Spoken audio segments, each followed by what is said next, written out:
Assalamualaikum warahmatullahi wabarakatuh. Alhamdulillahirabbil alamin wa bihi nasta'inu ala umuri dunya waddin. Wassalatu wassalamu ala asyrafil anbiya wal mursalin sayyidina wa maulana Muhammadin wa ala alihi wa sahbihi ajma'in, amma ba'du. Pada kesempatan yang berbahagia kali ini, izinkan kami Muhammad Hamzah Muqarrabin Al-Ashari dengan NIM 22102005 dan Firda Nur Aini Habibah dengan NIM 22102037. Di sini kami akan membahas tentang metode role playing dalam pengajaran Al-Quran Tafsir berbasis multimedia. Pada kesempatan ini kami membagi menjadi 4 subbab, yang dimana subbabnya sebagai berikut. Yang pertama, definisi role playing. Yang kedua, konsep atau teori role playing. Yang ketiga, multimedia dan instrumen yang digunakan dalam role playing. Dan yang terakhir, desain bahan ajar dan praktik pengajaran dengan metode role playing. Di sini kami akan membahas tentang bab yang pertama, yakni definisi role playing. Role playing ataupun bermain peran adalah di mana sebuah aktivitas yang terdapat pemain berperan sebagai karakter tertentu di dalam sebuah latar fiksi, dan pemain bertanggung jawab untuk memerankan karakter tersebut sesuai dengan skenario yang ditentukan, baik dengan bentuk narasi maupun interaksi secara langsung. Role playing sering digunakan dalam berbagai konteks, termasuk permainan video, permainan papan, dan metode-metode lainnya. Sehingga dalam dunia pendidikan, metode ini memudahkan bagi guru untuk meminta kepada siswa agar bisa melaksanakan peran ataupun drama yang akan diperankannya tersebut. Sehingga siswa ini akan mendapati pemahaman yang baik terhadap sesuatu.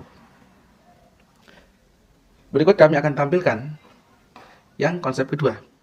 Konsep kedua dalam hal ini adalah konsep ataupun teori role playing. Kami bagi menjadi 5, yakni sebagai berikut. 1. Pembelajaran aktif, pengembangan karakter. 3. Simulasi sosial. 4. Teori dramatisasi. Yang terakhir, peningkatan keterampilan dan komunikasi. Di sini kami akan membahas tentang satu persatu. Pembelajaran aktif di sini adalah membentuk karakter, dalam artian pelajaran aktif di mana siswa dan guru pasti akan terlibat akan proses pengajar tentang bagaimana caranya menirukan ataupun mendramatisasikan dari apa yang diperankan oleh siswa tersebut. Yang kedua adalah pengembangan karakter. Dalam hal ini adalah siswa tidak hanya sebagai karakter, tetapi siswa juga dilatih ataupun diminta bahkan untuk memformalitas dalam hal bahasa tubuh, pikiran, bahkan ekspresi wajah dalam memerankan peran tersebut. Yang ketiga adalah simulasi situasi sosial. Dalam hal ini, mensimulasikan situasi sosial yang kompleks dengan cara latihan ataupun berlatih interaksi dengan teman sebaya ataupun dan lain-lainnya dalam konteks yang berbeda. Sedangkan yang keempat ini adalah teori dramatisasi. Maksudnya, siswa dilatih ataupun diberikan kepercayaan oleh guru untuk diminta peran, untuk berperan dengan drama yang telah ada ataupun yang telah disiapkan oleh guru tersebut di dalam skenario tertentu. Sedangkan yang terakhir adalah peningkatan keterampilan komunikasi. Maksudnya, dengan hal itu semua tadi, maka menjadikan para siswa meningkat dalam hal keterampilan komunikasi di antara satu sama yang lain. Selanjutnya akan dibahas oleh Mbak Firda. Waktu dan tempat kami persilakan. Saya Firda Nur Aini Habibah, NIM 22102037 akan melanjutkan pembahasan mengenai multimedia dan instrumen yang digunakan dalam role playing. Dalam konteks pembelajaran, multimedia pada metode role playing merujuk pada penggunaan berbagai jenis media untuk memperkaya pengalaman bermain peran. Elemen-elemen multimedia seperti teks, grafik, audio, video, dan animasi dapat menciptakan suasana pembelajaran yang lebih interaktif, dinamis, dan menarik. Dengan memanfaatkan teknologi ini, siswa dapat lebih mendalami peran yang dimainkan dan memahami secara lebih kontekstual. Sebagai contoh, beberapa kanal YouTube seperti Kabi, Kisah Teladan Nabi, Nusa Official, dan Kisah Islami menawarkan konten berbasis cerita yang dapat dijadikan referensi dalam mendukung pembelajaran yang berbasis role playing, terutama untuk pengajaran nilai-nilai Islami.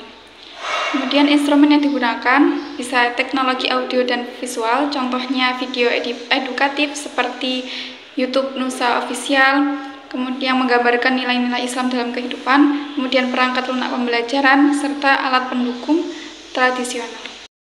Kemudian desain bahan ajar. Yang pertama, kita harus mengidentifikasi tujuan pembelajaran.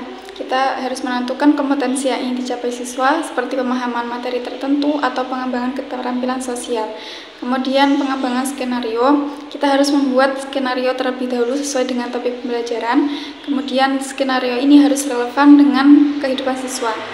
Yang ketiga, penyediaan materi pendukung. Kita menyediakan bahan ajar berupa video, teks, atau alat bantu lain yang membantu mahasiswa memahami peran yang akan dimainkan.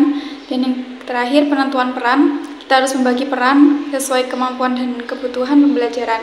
Dan kita harus memastikan bahwa siswa semuanya memiliki kesempatan untuk memainkan peran tersebut. Kemudian, praktik pengajaran. Yang pertama, mempersiapkan ruang kelas dan alat bantu pembelajaran yang kita butuhkan. Kemudian, pelaksanaan role playing-nya, yakni dengan penjelasan skenario, lalu kemudian siswa memerankan peran sesuai panduan. Yang ketiga, refleksi dan diskusi. Jadi setelah aktivitas, kita adakan diskusi untuk mengevaluasi pengalaman siswa. Kemudian yang terakhir yakni penilaian. Kita bisa menggunakan rubrik penilaian yang bisa menilai aspek seperti pemahaman materi, kemudian keterampilan komunikasi, dan juga kerjasama. Penerapan metode role playing di Pondok Pesantren Syarif Hidayatullah. Kami telah mencoba mempraktikkan metode role playing ini di Pondok Pesantren Syarif Hidayatullah untuk mengajarkan materi Gharibul Quran seperti Ishmam, Tashil, Imalah, dan juga Saktah. Untuk pelaksanaan metode role playing di Pondok Syarif Hidayatullah ini, kemarin kami membagi menjadi 4 kelompok. Yang pertama kelompok Ishmam, kemudian kelompok Imalah, kemudian kelompok Tashil, dan juga kelompok Saktah.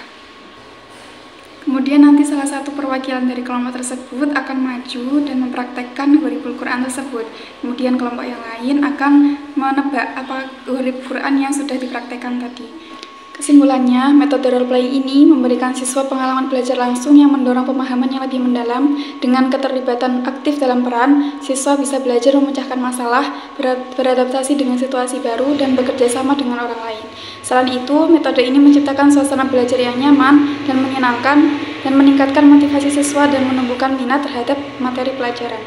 Mungkin sekian dari kelompok kami, kurang lebihnya mohon maaf. Wassalamualaikum warahmatullahi wabarakatuh.